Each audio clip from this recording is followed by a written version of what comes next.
ಶಾರದಾ ಶಾರದಾಂಭೋಜ ವದನಾ ವದನಾಂಬುಜೆ ಸರ್ವದಾ ಸರ್ವದಾಸ್ಮಾಕಂ ಸನ್ನಿಧಿಂ ಸನ್ನಿಧಿಂ ಕ್ರಿಯಾತ್. ಸಮಸ್ತ ವೀಕ್ಷಕರಿಗೂ ಮೇ ತಿಂಗಳ ವೃಶ್ಚಿಕ ರಾಶಿಯ ಮಾಸ ಭವಿಷ್ಯದ ಕಾರ್ಯಕ್ರಮಕ್ಕೆ ಸುಸ್ವಾಗತ. ನಾವು ಮೊದಲಿಗೆ ಈ ಮಾಸದಲ್ಲಿ ನಡೆಯುವಂತಹ ಗ್ರಹಗಳ ಬದಲಾವಣೆಗಳ ಬಗ್ಗೆ ತಿಳಿದುಕೊಳ್ಳೋಣ.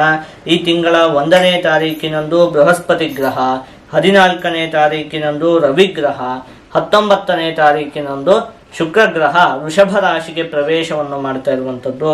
ಇನ್ನು ಈ ತಿಂಗಳ 10ನೇ ತಾರೀಕಿನಂದು ಬುಧಗ್ರಹ ಮೇಷರಾಶಿಗೆ ಪ್ರವೇಶವನ್ನು ಮಾಡ್ತಾ ಇರುವಂಥದ್ದು. ಇದಿಷ್ಟು ಕೂಡ ಈ ಮಾಸದಲ್ಲಿ ನಡೆಯುವಂತಹ ಪ್ರಮುಖವಾದ ಗ್ರಹಗಳ ಬದಲಾವಣೆ. ಈಗ ಇದನ್ನೆಲ್ಲ ಆಧರಿಸಿ ಈ ಮೇ ತಿಂಗಳಲ್ಲಿ ವೃಶ್ಚಿಕ ರಾಶಿಯವರಿಗೆ ಯಾವ ರೀತಿಯಾದಂತಹ ಫಲ ಪ್ರಾಪ್ತಿಯಾಗಲಿದೆ ಅಂತ ಹೇಳಿ ಒಂದೊಂದಾಗೆ ನೋಡ್ತಾ ಹೋಗೋಣ. ಅದಕ್ಕಿಂತಲೂ ಮೊದಲು ಏನಾಗ್ತಿದೆ ಹೇಳಿ, ಈ ಮಾಸದಲ್ಲಿ ಪ್ರಮುಖವಾಗಿ ಬೃಹಸ್ಪತಿ ಗ್ರಹ ಬದಲಾವಣೆಯನ್ನು ಹೊಂದುತ್ತಾ ಇರುವಂಥದ್ದು. ಅದು ಇಲ್ಲಿಯವರೆಗೂ ಕೂಡ ನಿಮಗೆ ಷಷ್ಠ ಭಾವದಲ್ಲಿ ಸ್ಥಿತವಾಗಿತ್ತು. ಇನ್ನು 1 ವರ್ಷಗಳ ಕಾಲ ಅದು ನಿಮಗೆ ಸಪ್ತಮ ಭಾವದಲ್ಲಿ ಸ್ಥಿತವಾಗಿರುತ್ತೆ. ಹಾಗಾಗಿ ಅದರಿಂದ ನಿಮಗೆ ಇನ್ನು 1 ವರ್ಷಗಳ ಕಾಲ ಒಂದು ರೀತಿಯಾದಂತಹ ಫಲ ಪ್ರಾಪ್ತಿಯಾಗುತ್ತೆ. ಈಗ ನಾವು ಏನ್ ಮಾಡೋಣ ಅಂತ ಹೇಳಿ ಆದ್ರೆ, ಮೊದಲನೇದಾಗಿ ಈ ಮಾಸದಲ್ಲಿ ನಿಮಗೆ ಏನೇನು ಫಲ ಪ್ರಾಪ್ತಿಯಾಗುತ್ತೆ ಅಂತ ಹೇಳಿ ನೋಡೋಣ. ಅದೆಲ್ಲ ಆದ್ಮೇಲೆ ಕೊನೆಗೆ ಬೃಹಸ್ಪತಿ ಗ್ರಹದಿಂದ ನಿಮಗೆ ಯಾವ ರೀತಿಯಾದಂತಹ ಫಲ ಪ್ರಾಪ್ತಿಯಾಗಲಿದೆ ಅಂತ ಹೇಳಿ ನೋಡೋಣ. ಯಾಕಂತ ಹೇಳಿ ಆದ್ರೆ ಅದು ಇಲ್ಲಿಂದ ಹಿಡಿದು ಇನ್ನು 1 ವರ್ಷಗಳವರೆಗೆ ನಿಮಗೆ ಒಂದು ರೀತಿಯಾದಂತಹ ಫಲ ಪ್ರಾಪ್ತಿಯಾಗುತ್ತೆ. ಹಾಗಾಗಿ ಅದನ್ನ ಕೊನೆಗೆ ನೋಡೋಣ. ಮೊದಲಿಗೆ ಈ ಮಾಸದಲ್ಲಿ ನಿಮಗೆ ಪ್ರಾಪ್ತಿಯಾಗುವಂತಹ ಸಾಮಾನ್ಯ ಫಲಗಳು ಏನಾಗುತ್ತೆ, ನಿಮ್ಮ ಸ್ನೇಹಿತರಾಗಿರಬಹುದು ಅಥವಾ ನಿಮ್ಮ ಸಂಬಂಧಿಗಳಾಗಿರಬಹುದು, ಇವರು ನೀಡುವಂತಹ ಒಂದಷ್ಟು ಸಲಹೆಗಳಿಂದ ನಿಮಗೆ ಈ ಮಾಸದಲ್ಲಿ ಒಂದಷ್ಟು ಲಾಭ ಅಂತ ಹೇಳುವಂಥದ್ದು ಉಂಟಾಗುತ್ತೆ. ಇನ್ನು ಬಹಳ ದಿನಗಳಿಂದ ಕಾಡುತ್ತಿದ್ದಂತಹ ಕೆಲವೊಂದು ಸಮಸ್ಯೆಗಳಿಗೆ ಈ ಮಾಸದಲ್ಲಿ ನಿಮಗೆ ಉಪಾಯ ಪ್ರಾಪ್ತಿಯಾಗುತ್ತೆ. ಅಂದ್ರೆ ಕೆಲವೊಂದು ಸಮಸ್ಯೆಗಳು ಇದನ್ನು ಹೇಗೆ ಬಗೆಹರಿಸಬೇಕು ಅಂತ ಹೇಳಿ ನಿಮಗೆ ಗೊತ್ತಾಗ್ತಿರುವುದಿಲ್ಲ. ಈ ರೀತಿಯಾಗಿ ಅನೇಕ ದಿನಗಳಿಂದ ಕಾಡುತ್ತಿದ್ದಂತಹ ಕೆಲವೊಂದು ಸಮಸ್ಯೆಗಳಿಗೆ ಈ ಮಾಸದಲ್ಲಿ ನಿಮಗೆ ಇದು ಈ ರೀತಿಯಾಗಿ ಮಾಡಿದ್ರೆ ಈ ಸಮಸ್ಯೆ ಸರಿಯಾಗುತ್ತೆ ಅಂತ ಹೇಳಿ ಅನೇಕ ದಿನಗಳಿಂದ ಕಾಡುತ್ತಿದ್ದಂತಹ ಸಮಸ್ಯೆಗಳಿಗೆ ಈ ಮಾಸದಲ್ಲಿ ಉಪಾಯ ಅಂತ ಹೇಳುವಂಥದ್ದು ಪ್ರಾಪ್ತಿಯಾಗುತ್ತೆ. ಇನ್ನು ಮನೆಗೆ ಅನಿರೀಕ್ಷಿತವಾಗಿ ಸ್ನೇಹಿತರಾಗಿರಬಹುದು ಅಥವಾ ಸಂಬಂಧಿಗಳಾಗಿರಬಹುದು ಆಗಮಿಸುವಂತಹ ಸಂಭವ ಇರುತ್ತೆ ಈ ಮಾಸದಲ್ಲಿ. ಅದರಿಂದ ಮನೆಯಲ್ಲಿ ಒಂದು ಸಂತೋಷದ ವಾತಾವರಣ ಅಂತ ಹೇಳುವಂಥದ್ದು ಉಂಟಾಗುತ್ತೆ. ಸಹೋದ್ಯೋಗಿಗಳಿಂದ ಉಂಟಾಗುತ್ತಿದ್ದಂತಹ ಸಮಸ್ಯೆಗಳು ಕೂಡ ಈ ಮಾಸದಲ್ಲಿ ಬಗೆಹರಿಯುತ್ತೆ. ಇನ್ನು ಮುಖ್ಯವಾಗಿ ಏನು ಗೊತ್ತಾ, ಟೀಕೆಗಳಿಗೆ ನೀವು ಈ ಮಾಸದಲ್ಲಿ ಆದಷ್ಟು ತಲೆಯನ್ನು ಕೆಡಿಸಿಕೊಳ್ಳಬಾರದು. ಅಂದ್ರೆ ಯಾರೋ ಏನೋ ಒಂದು ಮಾತು ಹೇಳ್ತಾರೆ ನಿಮ್ಮ ಬಗ್ಗೆ, ಅದನ್ನೇ ನೀವು ಏನಂತ ಹೇಳಿ ಆದ್ರೆ ಪದೇ ಪದೇ ಯೋಚನೆ ಮಾಡುವಂತದ್ದಾಗಿರಬಹುದು, ಅದ್ರ ಬಗ್ಗೆನೇ ಚಿಂತೆ ಮಾಡುವಂತದ್ದಾಗಿರಬಹುದು. ಈ ರೀತಿಯಾಗಿ ನೀವು ಮಾಡುವುದಕ್ಕೆ ಹೋಗಬಾರದು. ಯಾರೋ ಏನೋ ಹೇಳಿದಂತಹ ಪಕ್ಷದಲ್ಲಿ ಆ ವಿಚಾರಕ್ಕೆ ನೀವು ಅತಿ ಹೆಚ್ಚು ತಲೆ ಕೆಡಿಸಿಕೊಳ್ಳುವುದಕ್ಕೆ ಹೋಗಬಾರದು ಒಂದನೇದಾಗಿ. ಇನ್ನೊಂದು, ತಪ್ಪು ಕಲ್ಪನೆಗಳಿಂದ ನಿಮಗೆ ಒಂದು ಸ್ವಲ್ಪ ಸಮಸ್ಯೆಗಳು ಉಂಟಾಗುವುದಕ್ಕೆ ಅವಕಾಶ ಇರುತ್ತೆ. ಅಂದ್ರೆ ಯಾರೋ ಒಬ್ಬರ ಬಗ್ಗೆ ನೀವೇನೋ ತಪ್ಪಾಗಿ ಗ್ರಹಣ ಮಾಡಿಬಿಡ್ತೀರಿ, ಈ ವ್ಯಕ್ತಿ ಕೆಟ್ಟವನಿರಬಹುದು, ಈ ರೀತಿಯಾಗಿ ಏನೋ ಒಂದು ತಪ್ಪು ತಿಳುವಳಿಕೆ ಉಂಟಾಗುತ್ತೆ ನಿಮಗೆ. ಅದರಿಂದ ನಿಮಗೆ ಒಂದಷ್ಟು ಸಮಸ್ಯೆಗಳು ಉಂಟಾಗುವಂತಹ ಸಂಭವ ಇರುತ್ತೆ. ಹಾಗಾಗಿ ಏನ್ ಮಾಡ್ಬೇಕು ಹೇಳಿ, ಯಾವುದೇ ನಿರ್ಧಾರ ತೆಗೆದುಕೊಳ್ಳುವಂತಹ ಸಂದರ್ಭದಲ್ಲಿ ನೀವು ಒಂದು 10 ಸಲ ಯೋಚನೆ ಮಾಡಬೇಕು. ಯಾರೋ ಬಗ್ಗೆ ಇವನು ಈ ರೀತಿ ಅಂತ ಹೇಳಿ ನೀವು ನಿರ್ಧಾರ ಮಾಡಿಬಿಡಬಾರದು. ತಕ್ಷಣಕ್ಕೆ 10 ಸಲ ನೀವು ಯೋಚನೆ ಮಾಡಬೇಕಾಗತ್ತೆ. ಇದೊಂದೆರಡು ವಿಷಯದಲ್ಲಿ ಒಂದು ಸ್ವಲ್ಪ ಜೋಪಾನವಾಗಿ ಇರ್ಬೇಕಾಗತ್ತೆ. ಈ ಮಾಸದಲ್ಲಿ ಬುಧಗ್ರಹ ಷಷ್ಠ ಭಾವದಲ್ಲಿ ಸ್ಥಿರವಾಗಿರುವಂತದ್ದು.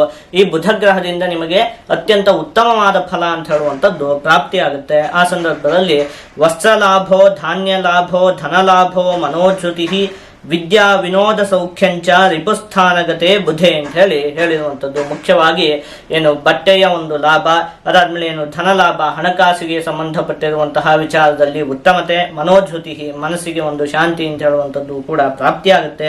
ವಿದ್ಯಾ ವಿನೋದ ಸೌಖ್ಯಂಚ ಮನಸ್ಸಿಗೆ ಅದೇ ಹೇಳಿದ್ವಿ ಒಂದು ಸಂತೋಷ ಪ್ರಾಪ್ತಿಯಾಗುತ್ತೆ. ಜೊತೆಗೆ ವಿದ್ಯೆಗೆ ಸಂಬಂಧಪಟ್ಟಿರುವಂತಹ ವಿಚಾರಗಳಲ್ಲಿಯೂ ಕೂಡ ಅಭಿವೃದ್ಧಿ ಅಂತ ಹೇಳುವಂಥದ್ದು ಉಂಟಾಗುತ್ತೆ.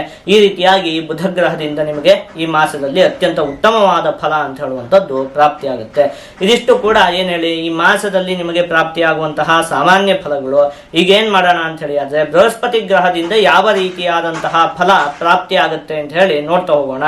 ಅದನ್ನು ಯಾವ ರೀತಿಯಾಗಿ ನೋಡೋಣ ಅಂತ ಹೇಳಿ ಆದ್ರೆ, ಇಲ್ಲಿಯವರೆಗೆ ನಿಮಗೆ ಏನಾಗಿತ್ತು ಹೇಳಿ, ಬೃಹಸ್ಪತಿ ಗ್ರಹ ಷಷ್ಠ ಭಾವದಲ್ಲಿ ಸ್ಥಿತವಾಗಿತ್ತು. ಹಾಗಾಗಿ ನಾವು ಮೊದಲು ಏನ್ ಮಾಡೋಣ ಅಂತ ಹೇಳಿ ಆದ್ರೆ, ಈ ಹಿಂದೆ 1 ವರ್ಷಗಳ ಕಾಲ ನಿಮಗೆ ಯಾವ ರೀತಿಯಾದಂತಹ ಫಲ ಪ್ರಾಪ್ತಿ ಆಯಿತು ಅಂತ ಹೇಳಿ ಮೊದಲು ನೋಡೋಣ. ಅದಾದ್ಮೇಲೆ ಈಗ ಸಪ್ತಮ ಭಾವಕ್ಕೆ ಹೋಗ್ತಾ ಇದೆಯಲ್ಲ, ಇಲ್ಲಿಂದ ಮುಂದೆ 1 ವರ್ಷಗಳ ಕಾಲ ನಿಮಗೆ ಯಾವ ರೀತಿಯಾದಂತಹ ಫಲ ಪ್ರಾಪ್ತಿಯಾಗಲಿದೆ ಅಂತ ಹೇಳಿ ಅದಾದ ಮೇಲೆ ನೋಡೋಣ. ಮೊದಲಿಗೆ ಈ ಹಿಂದೆ 1 ವರ್ಷಗಳ ಕಾಲ ನಿಮಗೆ ಪ್ರಾಪ್ತಿಯಾದಂತಹ ಫಲ ಏನು? ದಾರಪುತ್ರ ವಿರೋಧಶ್ಚ ಸ್ವಜನೇ ಕಲಹಸ್ತಥಾ ಚೋರಾಗ್ನಿ ನೃಪಭೀತಿಶ್ಚ ಷಷ್ಟಮಸ್ಥೆ ಭವೇದ್ ಗುರು ಅಂತ ಹೇಳಿರುವಂಥದ್ದು. ಮುಖ್ಯವಾಗಿ ದಾರಪುತ್ರ ವಿರೋಧಶ್ಚ, ಈ ಹಿಂದೆ 1 ವರ್ಷಗಳ ಕಾಲದಲ್ಲಿ ಏನಾಯಿತು, ಹೆಂಡತಿ ಮತ್ತೆ ಮಕ್ಕಳೊಂದಿಗೆ ಒಂದಷ್ಟು ವಿರೋಧಗಳು ಅಂದರೆ ವೈಮನಸ್ಯಗಳು ಗಲಾಟೆಗಳೆಲ್ಲ ಉಂಟಾಯಿತು ಅಂತ ಹೇಳಿ ಯೋಚನೆ ಮಾಡಬಹುದು.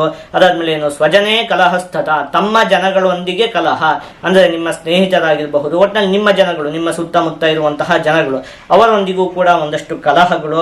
ಅದಾದ್ಮೇಲೆ ಚೋರಾಗ್ನಿ ನೃಪಭೀತಿಶ್ಚ, ಮೇಲಧಿಕಾರಿಗಳೊಂದಿಗೆ ಒಂದಷ್ಟು ಸಮಸ್ಯೆಗಳು, ಅದಾದ್ಮೇಲೆ ಒಂದಷ್ಟು ವಸ್ತುಗಳು ಕಳೆದು ಹೋಗುವಂಥದ್ದು ಇಂಥದ್ದು, ಅದಾದ್ಮೇಲೆ ಅಗ್ನಿಯಿಂದಲೂ ಒಂದಷ್ಟು ತೊಂದರೆಗಳು ಉಂಟಾಗಿರಬಹುದು. ಇದಿಷ್ಟು ಕೂಡ ನಿಮಗೆ ಈ ಹಿಂದೆ 1 ವರ್ಷಗಳ ಕಾಲದಲ್ಲಿ ಉಂಟಾಯಿತು. ಯಾಕೆ ಹೇಳಿ, ಬೃಹಸ್ಪತಿ ಗ್ರಹ ಷಷ್ಠ ಭಾವದಲ್ಲಿ ಸ್ಥಿತವಾಗಿತ್ತಲ್ಲ. ಅದಲ್ಲದೆ ಮತ್ತೇನು, ಆರೋಗ್ಯಕ್ಕೆ ಸಂಬಂಧಪಟ್ಟಿರುವಂತಹ ವಿಚಾರದಲ್ಲಿಯೂ ಕೂಡ ಒಂದಷ್ಟು ಸಮಸ್ಯೆ ಉಂಟಾಯಿತು ಅಂತ ಹೇಳಿ ಯೋಚನೆ ಮಾಡಬಹುದು. ಈಗೇನಾಗ್ತಿದೆ, ಆ ಬೃಹಸ್ಪತಿ ಗ್ರಹ ಸಪ್ತಮ ಭಾವಕ್ಕೆ ಹೋಗ್ತಾ ಇರುವಂಥದ್ದು. ಹಾಗಾಗಿ ಇನ್ನು ಮುಂದೆ 1 ವರ್ಷಗಳ ಕಾಲ ಆ ಬೃಹಸ್ಪತಿ ಗ್ರಹದಿಂದ ನಿಮಗೆ ಅತ್ಯಂತ ಉತ್ತಮವಾದ ಫಲ ಅಂತ ಹೇಳುವಂಥದ್ದು ಪ್ರಾಪ್ತಿಯಾಗುತ್ತೆ. ಏನು ಹೇಳಿರುವಂಥದ್ದು, ರಾಜದರ್ಶನಂ ಆರೋಗ್ಯಂ ಗಾಂಭೀರ್ಯಂ ಗಾತ್ರಪೋಷಣಂ ಅಭೀಷ್ಟ ಕಾರ್ಯ ಸಿದ್ಧಿಶ್ಚ ಸಪ್ತಮಸ್ಥೆ ಭವೇದ್ ಗುರವು ಅಂತ ಹೇಳಿರುವಂಥದ್ದು. ಮುಖ್ಯವಾಗಿ ರಾಜದರ್ಶನಂ ಅಂದರೆ ಮುಖ್ಯವಾದಂತಹ ವ್ಯಕ್ತಿಗಳು, ಗಣ್ಯ ವ್ಯಕ್ತಿಗಳ ಒಂದು ಪರಿಚಯ ಅಂತ ಹೇಳುವಂಥದ್ದು ನಿಮಗೆ ಉಂಟಾಗುತ್ತೆ. ಅದಾದ್ಮೇಲೆ ಆರೋಗ್ಯಕ್ಕೆ ಸಂಬಂಧಪಟ್ಟಿರುವಂತಹ ವಿಚಾರದಲ್ಲಿ ನಿಮಗೆ ಅಭಿವೃದ್ಧಿ ಅಂತ ಹೇಳುವಂಥದ್ದು ಉಂಟಾಗುತ್ತೆ. ಅದಾದ್ಮೇಲೆ ಅಭೀಷ್ಟ ಕಾರ್ಯ ಸಿದ್ಧಿಶ್ಚ, ನೀವು ಯಾವ ಕೆಲಸಕ್ಕೆ ಕೈ ಹಾಕಿದ್ರು ಕೂಡ ಅದರಲ್ಲಿ ನಿಮಗೆ ಜಯ ಅಂತ ಹೇಳುವಂಥದ್ದು ಪ್ರಾಪ್ತಿಯಾಗುತ್ತೆ. ಮತ್ತೆ ಸಪ್ತಮ ಭಾವದಲ್ಲಿ ಸ್ಥಿತವಾಗಿರುವಂಥದ್ದಲ್ಲ, ವಿವಾಹಾಪೇಕ್ಷೆಗಳಿಗೂ ಕೂಡ ಇನ್ನು ಮುಂದೆ 1 ವರ್ಷಗಳ ಕಾಲ ಅತ್ಯಂತ ಉತ್ತಮವಾಗಿದೆ. ಆಯ್ತಾ, ಇದೇನು ಹೇಳಿ, ಬೃಹಸ್ಪತಿ ಗ್ರಹದಿಂದ ನಿಮಗೆ ಪ್ರಾಪ್ತಿಯಾಗ್ತಿರುವಂತಹ ಅತ್ಯಂತ ಉತ್ತಮವಾದ ಫಲ ಇಲ್ಲಿಂದ ಹಿಡಿದು ಇನ್ನು 1 ವರ್ಷಗಳ ಕಾಲದವರೆಗೆ ಈ ರೀತಿಯಾದಂತಹ ಫಲ ನಿಮಗೆ ಪ್ರಾಪ್ತಿಯಾಗುತ್ತೆ. ಈಗ ನಾವು ಬೃಹಸ್ಪತಿ ಗ್ರಹದಿಂದ ಯಾವ ರೀತಿಯಾದಂತಹ ಫಲ ಪ್ರಾಪ್ತಿಯಾಗಲಿದೆ ಅಂತ ಹೇಳಿ ನೋಡಾಯ್ತು. ಈಗ ನಾವು ಇದನ್ನೆಲ್ಲ ಒಟ್ಟುಗೂಡಿಸಿ ಒಂದೊಂದೇ ವಿಚಾರದಲ್ಲಿ ಈ ಮಾಸದಲ್ಲಿ ನಿಮಗೆ ಯಾವ ರೀತಿಯಾದಂತಹ ಫಲ ಪ್ರಾಪ್ತಿಯಾಗಲಿದೆ ಅಂತ ಹೇಳಿ ನೋಡ್ತಾ ಹೋಗೋಣ. ಮೊದಲನೇದಾಗಿ ಆರೋಗ್ಯಕ್ಕೆ ಸಂಬಂಧಪಟ್ಟಿರುವಂತಹ ವಿಚಾರದಲ್ಲಿ ಈ ಮಾಸ ಉತ್ತಮವಾಗಿದೆ. ಇನ್ನು ಕುಟುಂಬ, ವಿದ್ಯೆ, ಹಣ ಮತ್ತೆ ಉದ್ಯೋಗಕ್ಕೆ ಸಂಬಂಧಪಟ್ಟಿರುವಂತಹ ವಿಚಾರದಲ್ಲಿಯೂ ಕೂಡ ಈ ಮಾಸ ಅತ್ಯಂತ ಉತ್ತಮವಾಗಿದೆ. ನೀವೇನ್ ಮಾಡ್ಬೇಕು ಹೇಳಿ, ಚತುರ್ಥ ಭಾವದಲ್ಲಿ ಶನಿಯ ಒಂದು ಸ್ಥಿತಿ ಇರೋದ್ರಿಂದಾಗಿ ಆದಷ್ಟು ನೀವು ಆಂಜನೇಯ ಸ್ವಾಮಿಯ ಒಂದು ಆರಾಧನೆಯನ್ನು ಮಾಡಬೇಕು.